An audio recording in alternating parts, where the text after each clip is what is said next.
The alarm bells were already ringing when I stepped out from the trees. 3 days of running through cold forests, hiding in caves, drinking rainwater from leaves, had brought me to this one final choice. Either I die out here alone, hunted like an animal, or I walk into the last place anyone would expect a wanted man to go. The palace gates rose in front of me, tall and made of black stone that seemed to drink the sunlight. Guards spotted me instantly. Spears turned toward my chest. Voices shouted words I barely understood, but the meaning was clear enough. Stop, do not move. I raised both hands slowly and kept walking. My name is Daniel Hart, I said, loud enough for all of them to hear. I surrender, take me to your queen. For a moment, nobody moved. Then one of the guards, a tall alien with silver skin and eyes like burning coal, stepped closer and studied my face like he was trying to decide if I was mad or simply desperate. Maybe both. They did not kill me. They bound my wrists with rope that glowed faintly blue and marched me through corridors carved from stone older than my entire country back on Earth. Every step echoed.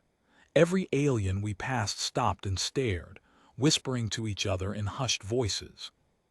The human, the one from the crash, the one the queen wants dead. I kept my head high. Showing fear now would be the end of me. The throne room doors opened with a deep groan, and I saw her for the first time. Queen Vesa Orlin sat on a throne of pale stone, her posture straight, her eyes sharp despite her age. She looked younger than I expected, barely into her 20s by human years, though her people lived far longer than mine, which made her practically a child on her own throne. Around her stood a circle of advisors, older, colder, watching me the way wolves watch wounded prey. Bring him forward, she said. Her voice was calm, but there was an edge underneath it, like a blade wrapped in silk. The guards pushed me to my knees in front of her. You are the human who destroyed one of our patrol ships, she said. The one my council has been hunting for 3 days. I did not destroy your ship, I said. Your ship attacked mine first. I only survived. A murmur spread through the room. One of her advisors, a thin man with sharp cheekbones named Vell, stepped forward. Your Majesty, do not listen to him. Humans are known for lies. Execute him now and send a message to his people. The queen raised one hand and the room fell silent instantly. That alone told me something important. She held real power here, even if some in her court doubted her. Why did you walk into my throne room, she asked me, when you could have kept running? I looked directly into her eyes. Because running gets you killed slowly. Walking in gets you killed quickly, or it gets you heard. I chose to be heard. Something flickered behind her eyes, not fear, curiosity. Speak then, she said. Tell me why I should not have you executed before sunset. I took a breath. This was the only chance I would get. Your ships fired on mine without warning, I said. We were not soldiers. We were scientists, mapping star systems for safe trade routes. When your patrol saw us, they assumed we were invaders and opened fire before we could even respond. My crew died. I lived only because my escape pod launched during the explosion. A convenient story, Vell said coldly. Convenient would be staying hidden until I starved, I said, my voice sharper now. Convenient would be letting your soldiers hunt me down in the woods where no one could hear my side of this. I walked in here because the truth matters more to me than staying alive through silence. The queen studied me for a long moment. The whole room seemed to hold its breath, waiting for her decision. Show me the wreckage location, she finally said. If your story is true, my ship's black data core will confirm it. I do not know where the wreckage fell, I admitted.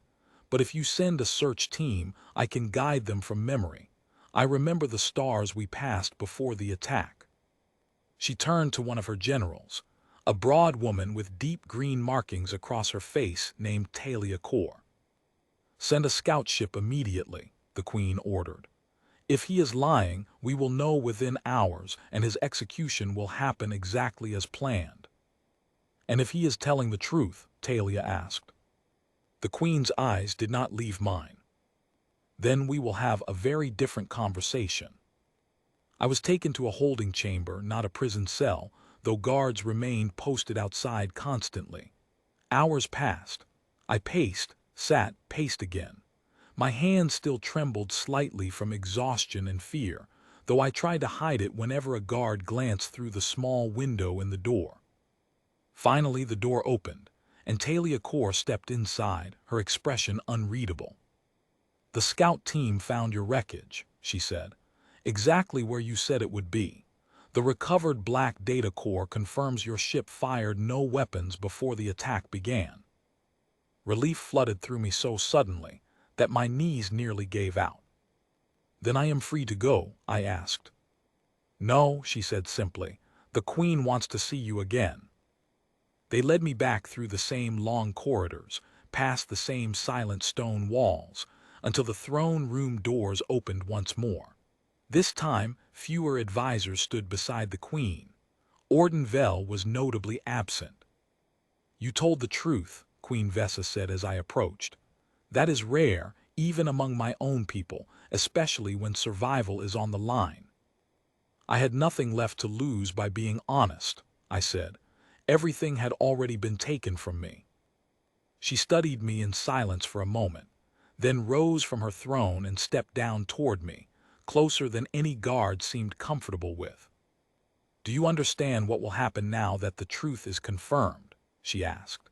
"My council will be furious. Some believe humans are dangerous, unpredictable creatures that should be destroyed before they grow stronger. Others believe punishing an innocent man will bring shame upon my rule before it has even properly begun." "And what do you believe?" I asked. Her lips curved into the smallest hint of a smile. "I believe a man who walks willingly into the throne room of the person hunting him, knowing he could be executed on the spot, is either foolish beyond measure or braver than anyone I have ever met." "Maybe both," I said, echoing the same thought the guard outside had clearly had earlier. She laughed softly, an unexpected sound in such a serious room. "I will grant you protection," she said, "not because my counsel demands mercy, but because the truth demands justice.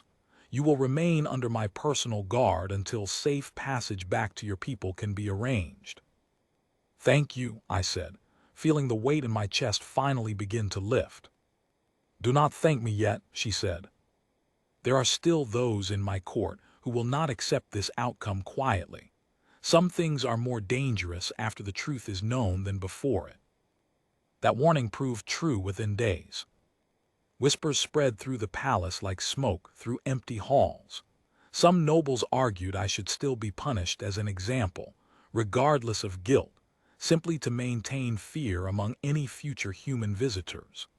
Talia Kaur personally doubled my guard after catching 2 soldiers attempting to enter my chamber without authorization late one night.